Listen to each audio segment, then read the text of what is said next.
Larry, we got the CPI numbers in that we'd waited for this week, and boy, they came in hotter than expected. It's been doing this repeatedly now. What do you read in these numbers? Not so much hotter than I expected. Inflation's got a lot of momentum. The best single measure to look at for inflation is a kind of super core measure, which is wages. Or you can look at the median component of inflation. They've just been running strong for a long time and not decelerating. So I think Team Transitory is engaged in a lot of wishful thinking. And I must say that I'm struck by the hypocrisy of some friends of mine like Paul Krugman, who are very quick now to focus on housing and the fact that the private indices lead the public indices when the private indices are looking soft, but we're entirely unwilling to credit that argument or to pay attention to the private indices some months ago when the private indices were obviously pointing to an acceleration of inflation. So I think we've got to be very careful here if we want to be credible about containing inflation. How much momentum is built into inflation, and how can you tell? What are you looking at right now? They're telling you what happens in the fourth quarter and as we go into next year. I'm looking at core measures. I'm looking at super core measures that take housing out, take used cars out, in addition to taking food and energy out.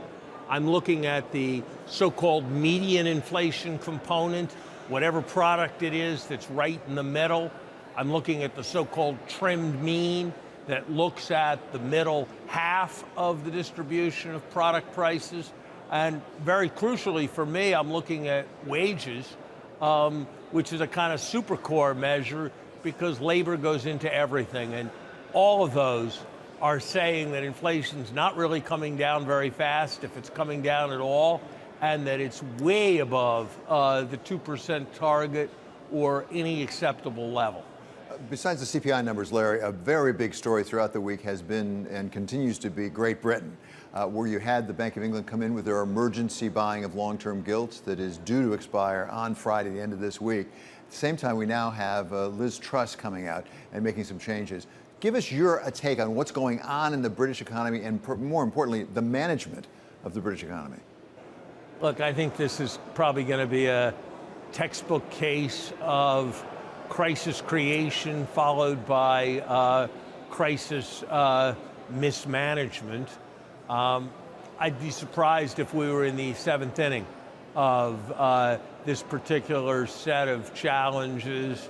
I have said before that people now, I think, understand very clearly that when you do a military intervention, you should never give a sunset date when you're going to leave, because it just emboldens the opposition.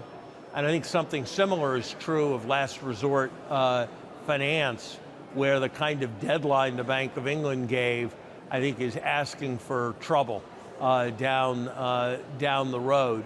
So I think we're going to see more tremors, more aftershocks, more problems. At the same time, I think we need to recognize that as serious as the British policy errors were, this might well not have happened if global economic conditions were more normal. And the kind of excesses we've had in the system mean we're in very complicated territory. Well, exactly, Larry. I guess I'm asking to some extent, we have global slowdown. IMF this week came out and said we're looking at a global slowdown. At the same time, we have central banks in the development countries really all raising rates at the same time. What is the likelihood we're going to see similar, it won't be the same, but similar sorts of problems elsewhere, particularly when it comes to very highly leveraged places and places that are more difficult to see, some of the private credit, some of the non-bank banks? I doubt we've seen the last mine go off. Some of them may be in the private sector. I think more of them may be international. You know, something that disappointed me at the IMF World Bank meetings this week was the number of countries who were reporting that they're having substantial difficulty in getting market access. And I must say, I'm sort of disappointed by official sector people, people from the ministries of finance and the central banks who are talking about how we're going to work with the private sector to catalyze trillions of dollars of finance for green transitions in all these countries, but don't seem to be doing anything about the fact that many of these countries can't even issue a bond today. So I think there's a whole set of very important challenges with respect to developing countries and emerging markets, and I'd have to say that I don't feel those challenges were really met this week. There's some fires burning, and the fire department is still mostly in the station. So as we speak to you, you are in Washington for those IMF World Bank meetings and the IIF as a practical matter.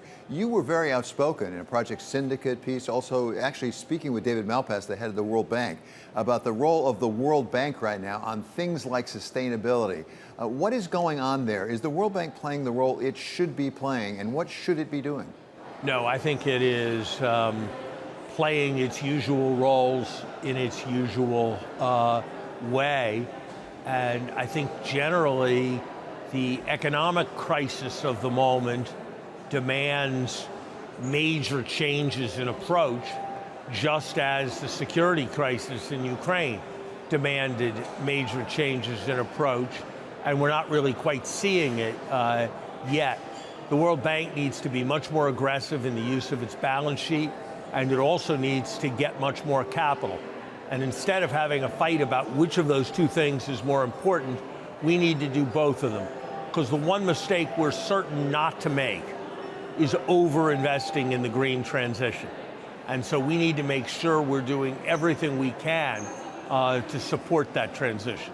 So if there's a lack there, Larry, often that lack comes from a lack of leadership. Do we not have the leadership we need either from the United States Treasury, the White House, or for that matter, the World Bank? I mean, would you ever consider taking over that role?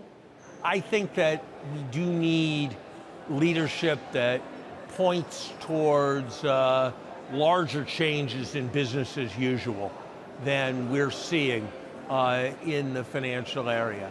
And I think there's some mistakes being made right now at a very, very difficult moment in Africa, at a very, very difficult moment in Latin America, at a very, very difficult moment in parts of Asia.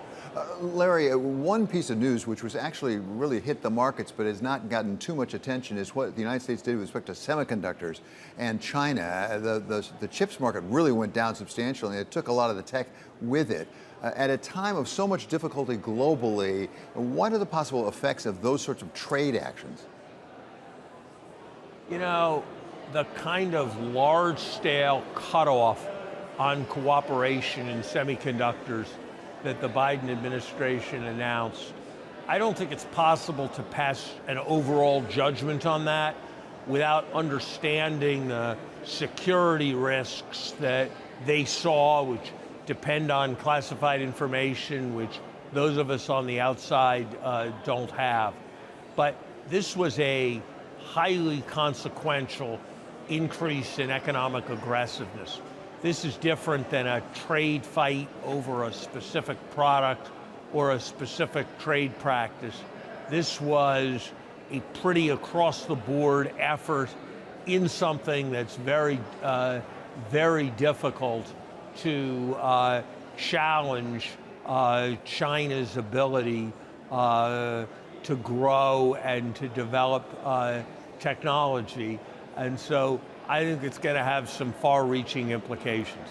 Larry, finally, we did have the announcement of 3 of your fellow economists receiving jointly a Nobel Prize for economics this week. Tell us about what you took away from that award.